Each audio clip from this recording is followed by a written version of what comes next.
Asan'ny Apostoly toko faha-22. Niary tena teo anoloan'ny vahoaka i Paoly.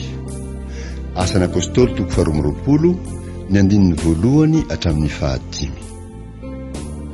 Ary rehefa nangina tsara ny olona, dia niteny mafy tamin'ny teny Hebreo izy, ka nanao hoe: ry rahalahy sy anareo ray, enoy ny teny halahatra aminareo ankehitriny hanalatsiny ny tenako. Ary noho nireny olona fa teny Hebreo no nitenenany taminy, dia maika nangina izy. Ary hoy Paoly: izaho lehilahy jiosy, teraka tany Tarsosy any Kilikia, fa teto amin'ity tanàna ity no nahabe ahy teo anilany tongotry Gamaliel, dia nampianarina tsara ny lalàna avy tamin'ny razana aho, ary nahazoto indrindra ho an'Andriamanitra tahaka anareo rehetra ankehitriny.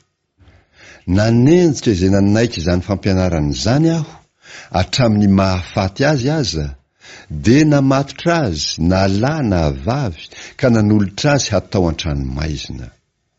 Ary ny mpisorona be sy ny loholona rehetra no vavolombeloko, sady izy no nandraisako taratasy ho amin'ny rahalahy, dia nankany Damaskosy aho mba hoentiko hampatorana hankany Jerosalema koa izay hita teo, mba hampijaliana. Ny tantarany niovany fo i Paoly. Asan'ny Apostoly toko faha-22, ny andininy 9 hatramin'ny 10. Ary raha nandeha aho ka mbity eo akaikin'ny Damaskosy tamin'ilay atoandro be iny, dia nisy mazava lehibe nanelatrelatra tampoka avy tany an-danitra manodidina ahy.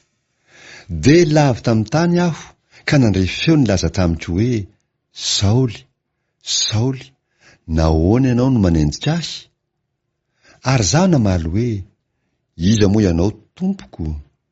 Dia hoy izy tamiko: izaho no Jesosy avy any Nazareta izay enjeinao.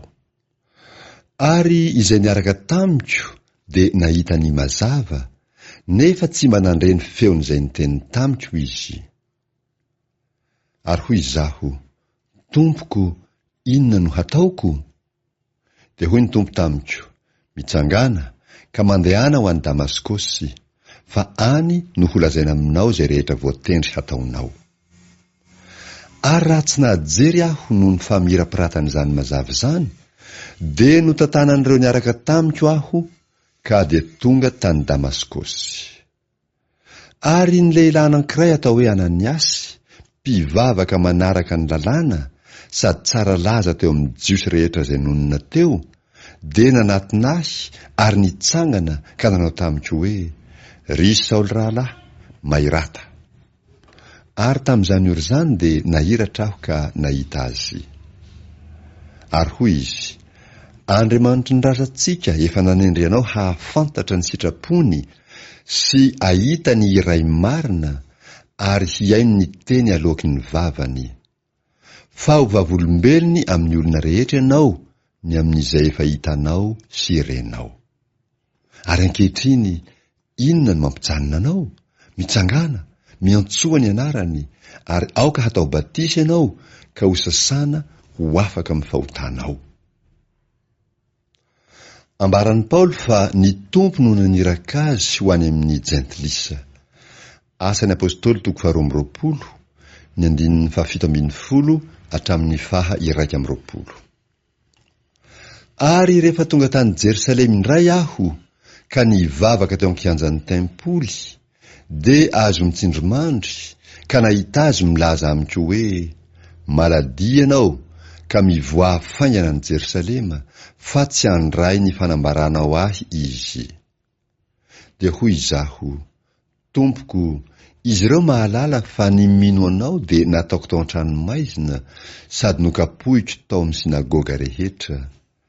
Ary raha nalatsaka ny rany Stefana martioranao, izaho koa dia mba nitsangana teo ka nanaiky sady nitandrina ny fitafiana izay namono azy. Ary hoy izy tamiko: mandehana, fa izaho haniraka anao handeha lavitra any amin'ny jentilisa.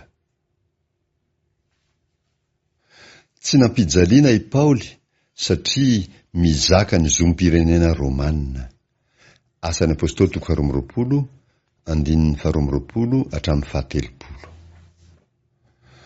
Ary ny olona niaino azy hatramin'izany teny izany, dia nanandratra ny feony ka nanao hoe esory amin'ny tany le io, fa tsy tokony ho velomina izy.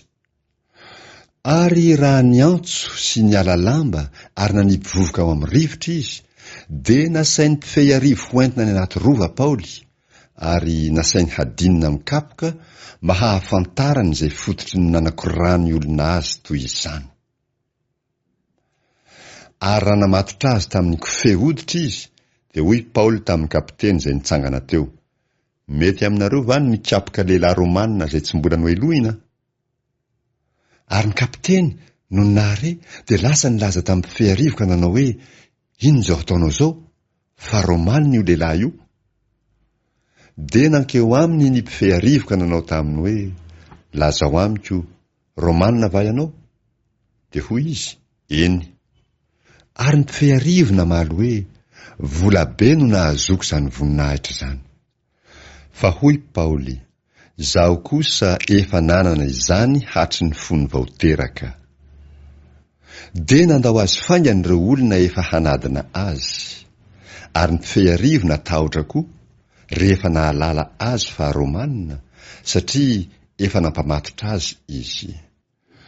Ary noho ny apitso, satria tahafantatra marina izay ny ampangany jiosy azy ny mpifehy arivo, dia namaha azy, ary nasainy niangona ny lohan'ny mpisorona sy ny sinedriona rehetra, ary Paoly nentiny nidina ka nampitoeriny teo anatrehany.